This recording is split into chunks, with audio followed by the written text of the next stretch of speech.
ஆண்டவர் நான் சொல்கிறாரு, நான் உன்னை சுகமாய் தங்கியிருக்கும்படியாய் ஆசீர்வதிக்க விரும்புகிறேன், உனக்கு சௌக்கியத்தை தேட விரும்புகிறேன். நான் உனக்கு சௌக்கியத்தை என்ன செஞ்சுருக்கிறேன்? ஆமாம் வச்சிருக்கிறேன். ஆசீர்வாதத்தை என்ன செஞ்சுருக்கிறேன்? வச்சிருக்கிறேன். பெற்றுக்கொள்வதற்கான வழியை என்ன செய்கிறார்? கர்த்தர் நமக்கு காண்பிக்கிறவராக இருக்கிறார். அதுமே அந்த ஆசீர்வாதங்களை சுதந்திரிக்கிறது தான் என்னது? தியானம். நம்ம அப்படி தான் தியானித்து ஆண்டவர் என்ன சொல்ல வராருன்னு புரிஞ்சுக்கிட்டு அந்த வழியில் நடக்கும் பொழுது ஆசீர்வாதத்தை என்ன செய்கிறோம்? சுதந்திரிக்கிறவர்களாக இருக்கிறோம். அல்லேலூயா. 40 வருஷம் கானான் தேசம் எந்த பக்கம் இருக்குன்னு கூட யாருக்கு என்ன செய்யாது. ஆமாம், 400 வருஷம் அடிமைத்தான அவன் வம்சத்தில் பிறந்து கிட்டத்தட்ட நம்ம 40 தலைமுறைக்கிட்ட என்ன செய்கிறான்? அடிமையாக தான் என்ன செய்கிறான்.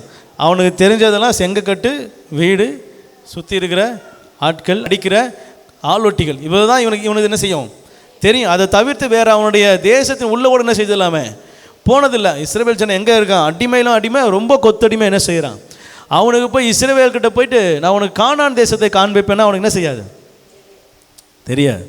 காண்பிப்பேன்னு சொன்னவர், கொடுப்பேன்னு சொன்னவர் என்ன செய்யணும்? கூட வந்து வழி காட்டினா தான் அவன் என்ன செய்ய முடியும்? போய் கானான் தேசத்தை சுதந்திரிக்க முடியும். அல்லேலூயா.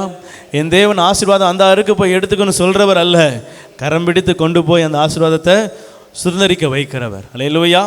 கர்த்தர் நல்லவர். அதனால தான் சொல்கிறேன், அவர் தகப்பன். ஆமென்.